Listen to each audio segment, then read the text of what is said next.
Hi, welcome to the channel. Zach Van Harris Jr. Today we have Douglas Starr, who is retired. He was a reporter for over 20 years, and he tutors at the university.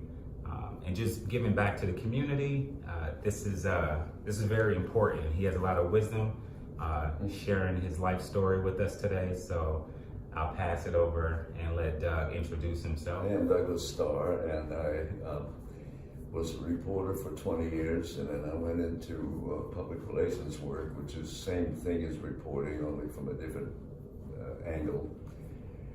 And then I went into teaching public relations and reporting, and that the reporting lasted 20 years, the teaching lasted 33 years, and now I'm retired.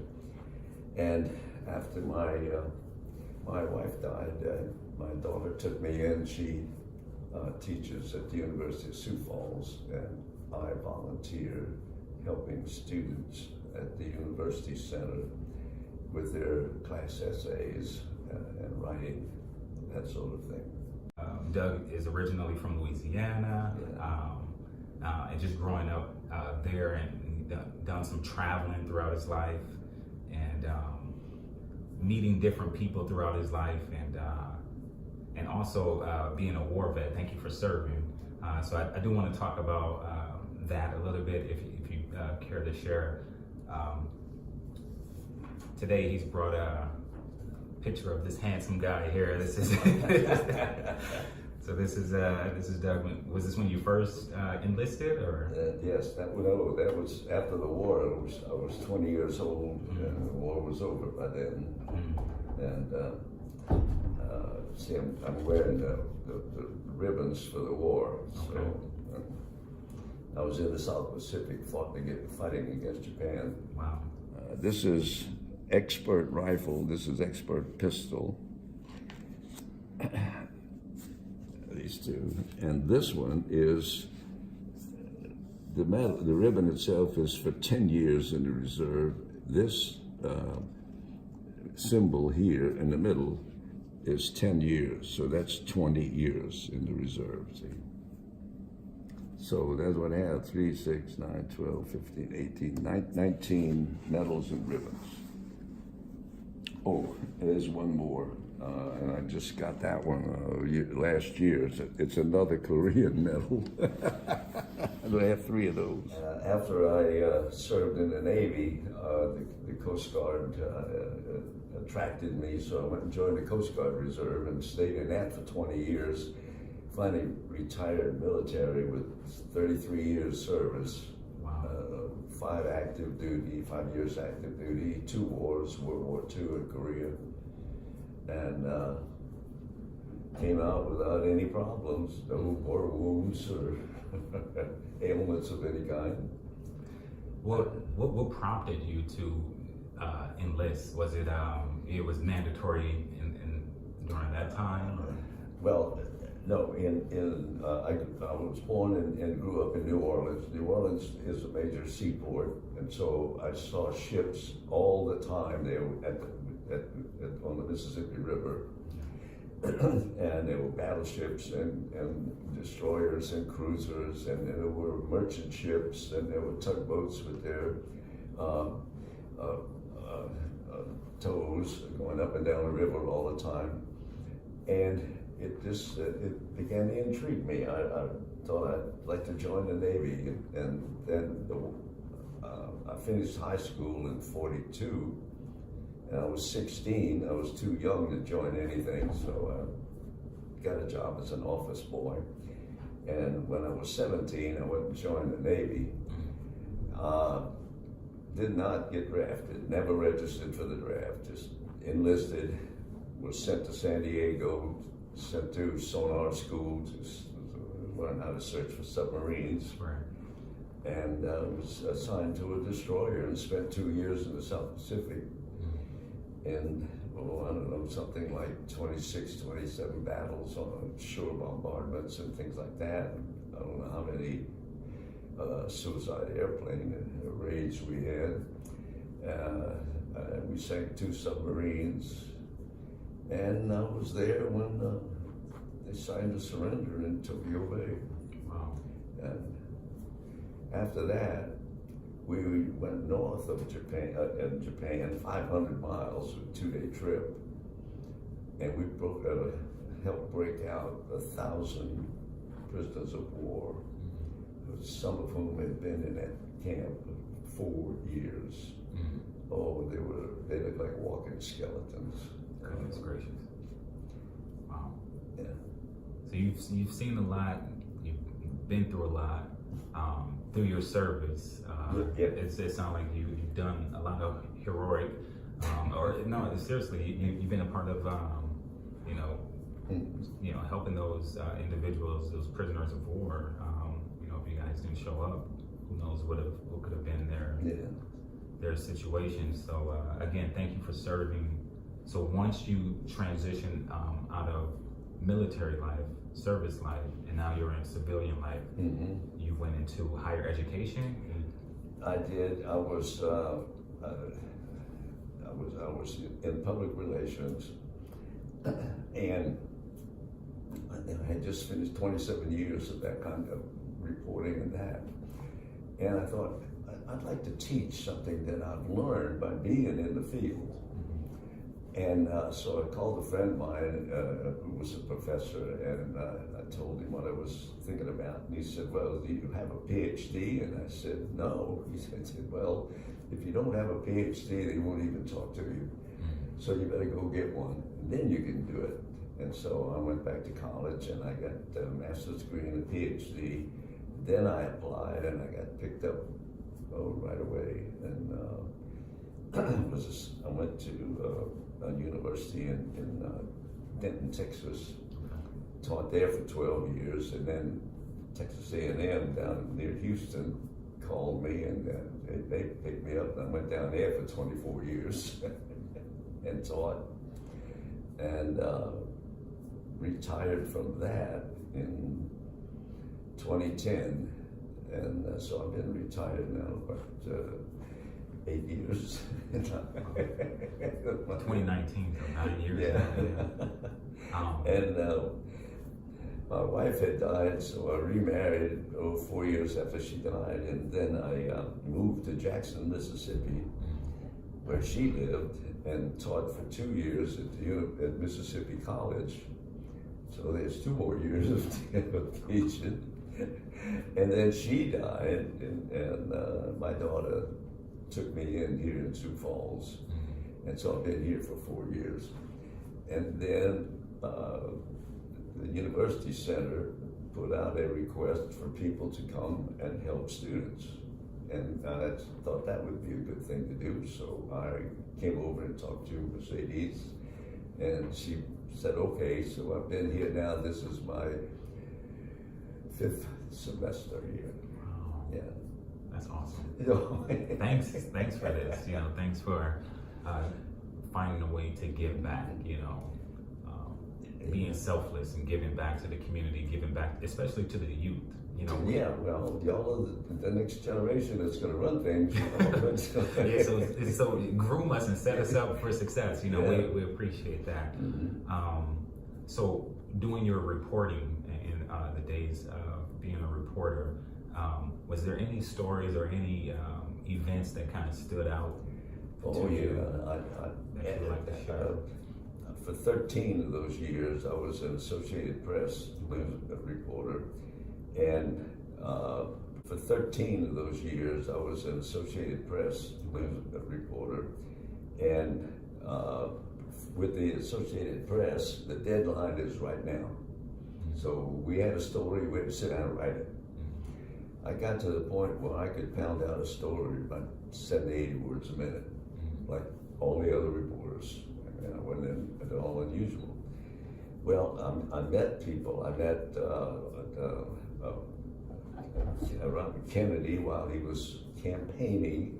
Now, I didn't meet him after he was president, but during his campaign, I twice covered Martin Luther King, and once in Jackson, Mississippi, and once in Florida. And Lyndon Johnson when he was running for vice president. So what? Yeah, they were up and coming people. I also covered government, so I had to deal with the governors of Louisiana, Mississippi, and Florida, because I would go and talk to them, interview them about whatever was coming up or they were planning and all that sort of thing. And then I covered the legislature in action, the Senate, the House, wrote stories about what they were doing. And what else? Oh yes, when I was in Mississippi, that's when the civil rights was at its peak or at that? That's when it began. Oh, when it was first Yeah, started? in -- Oh, okay. Yeah, and well, Mississippi didn't like that. There was also some silly things going on in the legislature while all this. I mean, what would happen is a group of black and white people would show up and they would have a sit-in at a restaurant, or they would have a read-in at a library. And of course, they'd all get arrested and put in jail. And the penalty, you would be charged with violating the state law. So if you plead guilty, it's a $15 fine, and a week in jail. Okay. Well, the group that was sponsoring these incoming people, the Freedom Riders they call them, had the money, so they'd give them $15. Now, when you get down there, this is what they're going to charge you. So they did, and they ran out of money because there were so many people that was getting charged. Yeah. And so Jackson had so many people to put in jail. They didn't have a big enough jail. And because most jails are for drunk and disorderly, things like that, and it goes away. But these were coming in all the time. And so they had to build a jail on the state fairgrounds.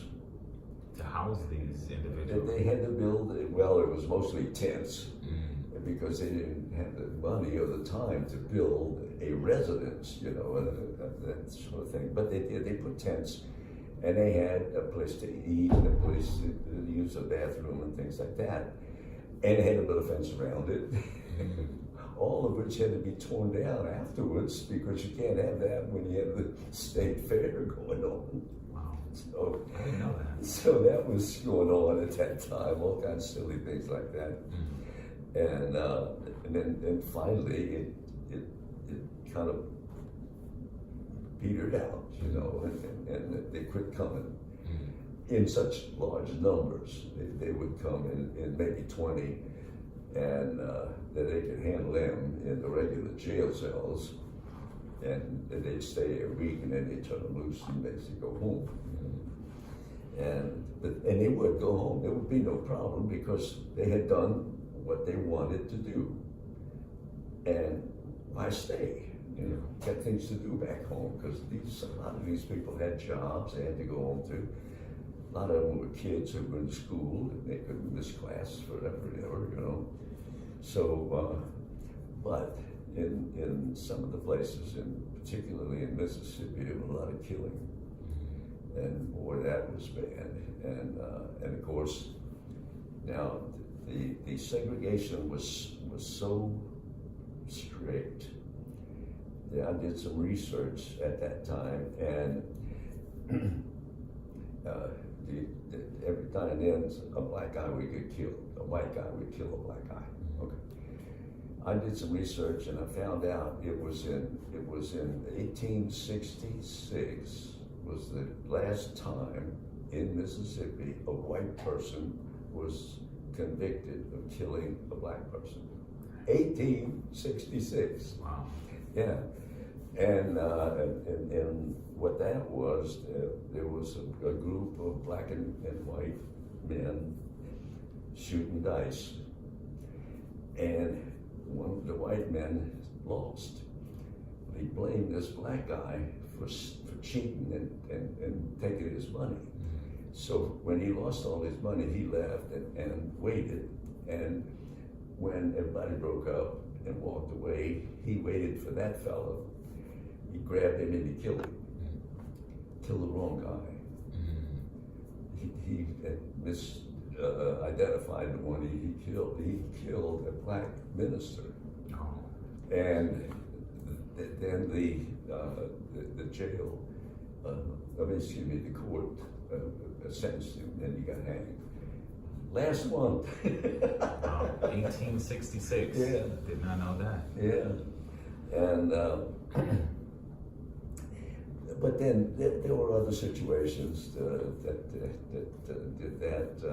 The one particular one that was interesting. There was a black university near the Mississippi River, and a professor there did not have a PhD. He wanted to be a doctor, so he went up to the University of Mississippi and to enroll in the program. Well, as soon as he got there, the highway patrol picked him up and took him away. Well, where is he? And so we had no idea, and I was stationed in Jackson at the time.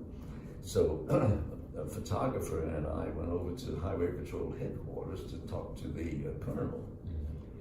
As we walked up to the door, the colonel and the attorney general and a couple of other men came out. And what are you two doing here?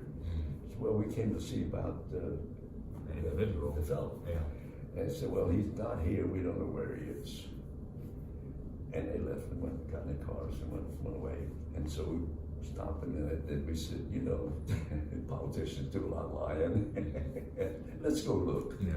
So we went into the Highway Patrol headquarters there, and it had a holding cell situation, and it had rooms for the Highway Patrol people to sleep, and they had the radio operators there. Well, we got in, it was about 10 o'clock at night, and the radio operators were the only ones awake in the building.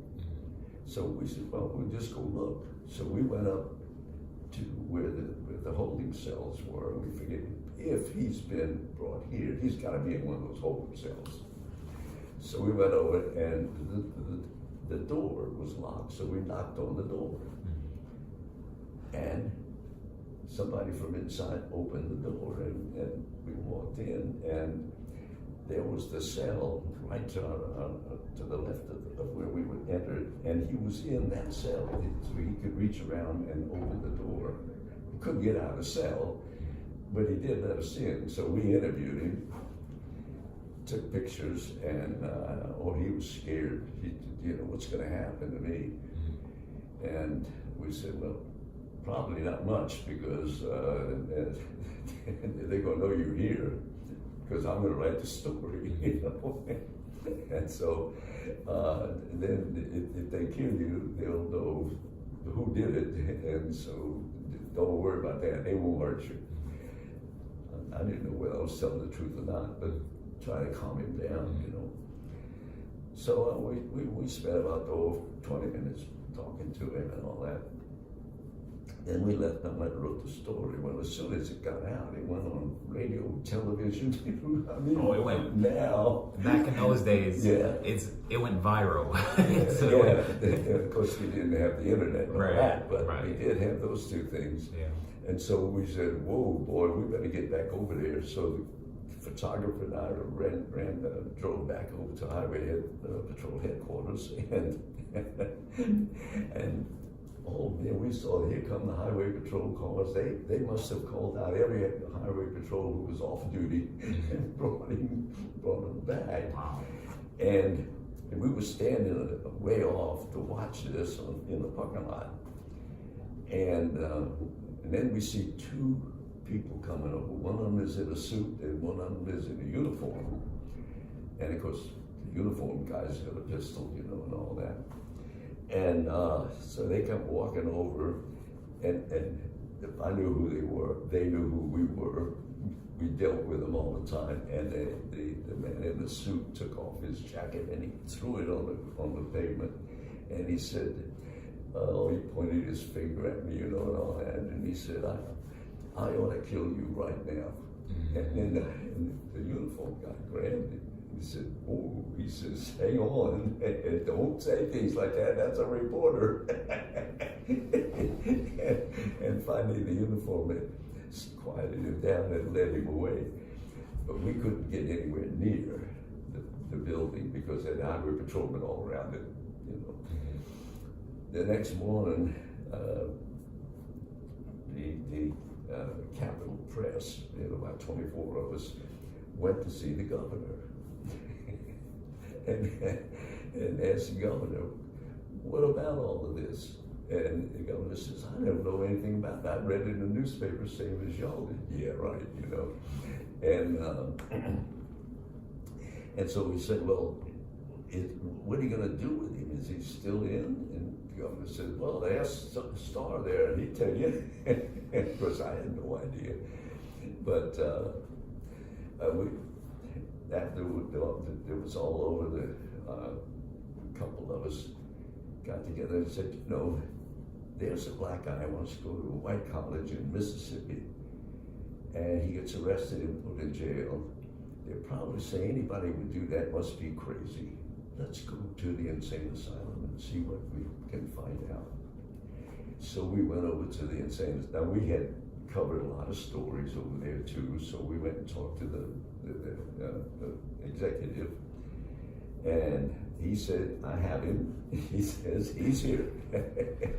So you're right, you know. And then state law says if you are sent to the state insane asylum, you must stay there 1 week and be examined. If you're sane, we'll turn you loose. If you are not sane, we keep you. That's the law. All right. So what he said was, what you want to do is come back Tuesday, which was a week later. And he said, if he's at 10 o'clock, be here, wait outside there. And if he's insane, I'll come out and talk to him. If he's sane, he'll come out. So Tuesday at 10 o'clock, we were all out there. Here he comes, walking out. And he has a piece of paper in his hand. So we interview him and how are things, and all. He's treated very kindly. Well, it was a medical facility, you know. And I said, well, what's that paper you have in your hand? He says, oh, this is a letter that says I'm sane. The governor doesn't have one of these. See, there's always a little humor. Yeah. And no matter what's going on. So, wow, I never heard this story. And I imagine that there's thousands of stories like this, you know, all throughout the country that just, you know, didn't make, that's not in the mind or the front of the mind of everybody currently. But I think it's important. Thank you for sharing that story. You know, being a reporter, he was able to like pretty much save that guy's life, you know, because who knows what they would have done to him. Yeah, well, that's right, yeah. You know? Yeah. So not even knowing you were a part of helping, you know, push the equality by telling the truth and just documenting the story and getting it out there. That's powerful. That's powerful stuff. Oh yeah. Well, and then of course, once the story was out, he's there. Yeah. And now if he dies, the colonel is in charge. He's responsible for it. So that's why I put all those highway patrolmen around to keep any white guys from going in and hurting him. Trying to do like the self-righteous justice or whatever they want to do. Yeah. Wow. Yeah. I've heard you tell me many stories, but I haven't heard that one. Wow.